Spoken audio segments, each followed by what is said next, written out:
ಶ್ರೀ ಸದ್ಗುರುನಾಥ ಲೀಲಾಮೃತ.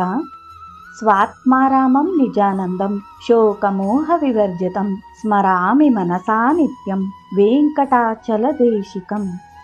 ಸತ್ಸಂಗ 46. ಹಸಿದವರ ಹೊಟ್ಟೆ ತುಂಬಿಸಿದರು. ಗುರುನಾಥರ ಸಂದರ್ಶನಕ್ಕೆಂದು ಹೊಸದುರ್ಗದ ಬ್ರಾಹ್ಮಣ ಸಮಾಜದ ಮುಖಂಡರುಗಳೆಲ್ಲ ಸಖರಾಯಪಟ್ಟಣಕ್ಕೆ ಹೊರಟರು. ಭಕ್ತರೆಂದರೆ ಅವರು ಹೊರಟ ಗಳಿಗೆಯೇ ಸುಮುಹೂರ್ತ. ಗುರುವೇನು ಮಾಡುತ್ತಿರುತ್ತಾರೆ, ಹೇಗೆ ಎಂಬ ಚಿಂತೆ ಅವರೆಂದೂ ಮಾಡುವುದಿಲ್ಲವಲ್ಲ. ಅಂತೂ ಒಂದು ಗುಂಪು ಚಂದ್ರಪ್ರಕಾಶ್ ಮುಂತಾದವರೆಲ್ಲ ಸಖರಾಯಪಟ್ಟಣ ತಲುಪಿ ಗುರುನಾಥರ ಮನೆಯನ್ನು ತಲುಪಿದಾಗ ಅವರಿಗೆ ತಿಳಿದ ವಿಚಾರ, ಗುರುನಾಥರ ಮನೆಯಲ್ಲಿ ಅಂದು ಪಿತೃಯಜ್ಞವಿದೆ, ಅವರು ಹೊರಗೆ ಬರುವುದಿಲ್ಲ ಎಂದು ಸಿಗುವುದು ಅಸಾಧ್ಯ ಎಂದು. ಆದರೆ ಈ ಭಕ್ತಗಣ ಅಷ್ಟು ದೂರದಿಂದ ಬಂದು ಗುರುನಾಥರನ್ನು ನೋಡದೆ ಹೋಗ ಬಯಸದ ಇವರು ಎಷ್ಟು ಹೊತ್ತಾದರೂ ಗುರುನಾಥರು ಮನೆಯಿಂದ ಹೊರಬಂದೇ ಬರುತ್ತಾರಲ್ಲ ಎಂಬ ದೃಢ ನಿಶ್ಚಯದಿಂದ ಎದುರು ಮನೆ ಕಟ್ಟೆಯ ಮೇಲೆ 3:30ವರೆಗೆ ಕಾಯುತ್ತಾ ಕುಳಿತೇ ಬಿಟ್ಟರು. ಅದುವರೆಗೆ ವೆಂಕಟಾಚಲ ಅವಧೂತರನ್ನು ಯಾರೂ ಮುಖತಃ ಕಂಡೇ ಇರಲಿಲ್ಲ. ಅವರ ಹೆಸರು ಕೀರ್ತಿ ಕೇಳಿ ತಮ್ಮ ಊರ ಸಮಸ್ಯೆಯನ್ನು ಇವರೆಲ್ಲ ಪರಿಹರಿಸಿ ಮಾರ್ಗದರ್ಶನ ಪಡೆಯಲು ಬಂದವರಾಗಿದ್ದರು. ಒಬ್ಬ ವ್ಯಕ್ತಿ ಎದುರು ಮನೆಯಿಂದ ಇಳಿದು ಅತ್ತ ಹೋಗುತ್ತಿದ್ದಾಗ ಯಾರೋ ಕೇಳಿದರು, ನೀವು ಯಾಕೆ ಬಂದಿರುವುದು? ನೋಡಿ, ಇಲ್ಲಿ ಹೋಗುತ್ತಿದ್ದಾರಲ್ಲ, ಅವರೇ ಅವಧೂತರು. ಎಷ್ಟು ಹೊತ್ತಿಗೆ ರಸ್ತೆಯಲ್ಲಿ ಇವರ ಹಿಂದೆ 10 ಜನ ಸೇರಿದ್ದರು. ನಮ್ಮ ಹೊಸದುರ್ಗದ ಭಕ್ತರುಗಳು ಸರಸರ ಹಿಂಬಾಲಿಸಿದರು.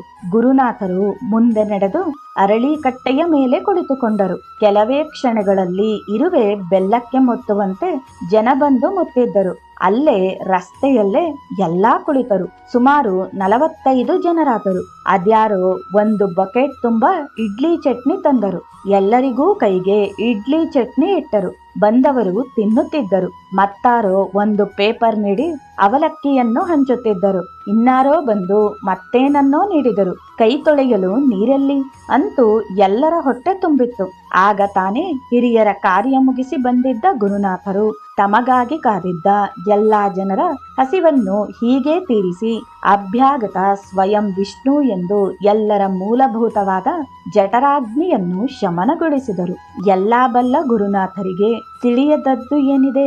ಮುಂದೆ ಗುರುನಾಥರ ಒಡ್ಡೋಲಗದಲ್ಲಿ ಬಂದವರ ಕಷ್ಟ ಸುಖಗಳನ್ನವರು ವಿಚಾರಿಸತೊಡಗಿದರು. ಬೇರೆ ಯಾರಾದರೂ ಆಗಿದ್ದರೆ ತಮ್ಮ ಸುಸ್ತನ್ನು ನಿವಾರಿಸಿಕೊಳ್ಳಲು ಗಂಟೆಗಟ್ಟಲೆ ವಿಶ್ರಾಂತಿ ತೆಗೆದುಕೊಳ್ಳುತ್ತಿದ್ದರೇನೋ. ಅನಾಥನಾಥರಾದ ಗುರುನಾಥರಿಗೆ ಸದಾ ಭಕ್ತರದ್ದೇ ಚಿಂತೆ. ಹಾಗಾಗಿ ಅವರಿಗೆ ವಿರಾಮವೆಲ್ಲಿಯದು? ನೀನು ಸರಿಯಾಗಿದ್ದೀಯ, ತಾಯಿಯಾಗಿರಮ್ಮ. ಇಷ್ಟರಲ್ಲಿ ಕೆಲವರು ಗುರುಗಳು ಸಿಗುವುದಿಲ್ಲವೆಂದು ಬಸ್ ಸ್ಟ್ಯಾಂಡ್ಗೆ ಹೋದವರು ಮತ್ತೆ ಬಂದು ಗುಂಪಿನಲ್ಲಿ ಕುಳಿತಿದ್ದರು.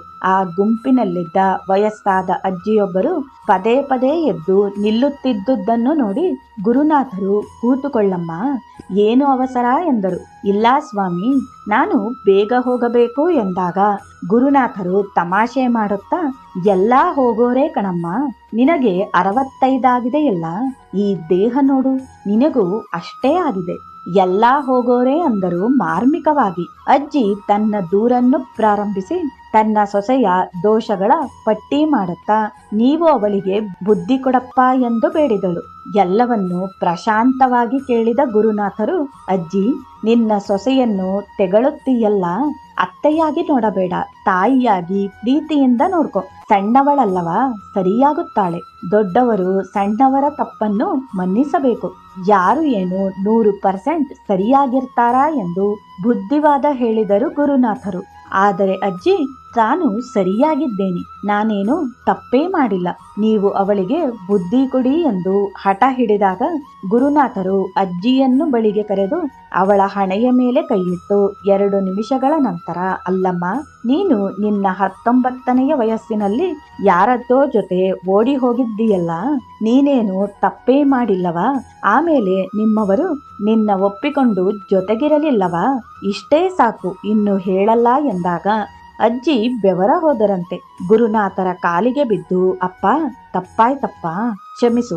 ನಾನು ಇನ್ನು ಮೇಲೆ ತಾಯಿಯಾಗಿರ್ತೀನಿ, ಸೊಸೆಯನ್ನು ಮಕ್ಕಳಂತೆ ನೋಡ್ಕೋತೀನಿ ಎಂದು ತಾನಿನ್ನು ಅವಳ ಬಗ್ಗೆ ದೂರುವುದಿಲ್ಲವೆಂದು ಅಲ್ಲಿಂದ ಗುರು ಅಪ್ಪಣೆ ಪಡೆದು ನಡೆದರು. ಇನ್ನು 4-5 ಜನ ಅಂತಹವರ ಕಡೆಗೆ ಗುರುನಾಥರು ನಮ್ಮದೇನು ಎಂದು ಕೇಳಿದಾಗ ಅವರೆಲ್ಲ ನಮ್ಮದೇನೂ ಇಲ್ಲ ಗುರುವೇ ಎಂದು ನಮಸ್ಕರಿಸಿ ಎದ್ದರು.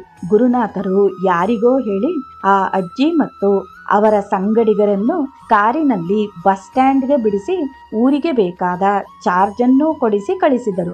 ಎಂತಹ ಕರುಣಾಶಾಲಿಗಳು ಗುರುನಾಥರು! ಮನೆಯನ್ನು ಒಂದು ಮಾಡಿದ ಮಹನೀಯರು, ಮನವನ್ನು ಕಲಕದೇ ತಿಳಿಗೊಳಿಸಿದ ಪ್ರಸನ್ನವದನರು. ಮಾನ್ಯ ಗುರು ಬಾಂಧವರೇ, ನಮ್ಮ ಹೊಸದುರ್ಗದ ಮಿತ್ರರು ಇದನ್ನೆಲ್ಲ ನೋಡುತ್ತಾ ಗುರುನಾಥರ ಅದಾಲತ್ನ ತೀರ್ಮಾನ ಕಂಡು ಬೆರಗಾಗಿದ್ದರು. ಮುಂದಿನ ಸತ್ಸಂಗಕ್ಕೆ ನಾಳೆ ನಮ್ಮೊಂದಿಗಿರುತ್ತೀರಲ್ಲ? ಇದು ಆ ಅಜ್ಜಿಯ ಸಮಸ್ಯೆ ಮಾತ್ರವಲ್ಲ, ಮನೆ ಮನೆಯ ರಾಮಾಯಣವಿರಬಹುದಲ್ಲವಾ?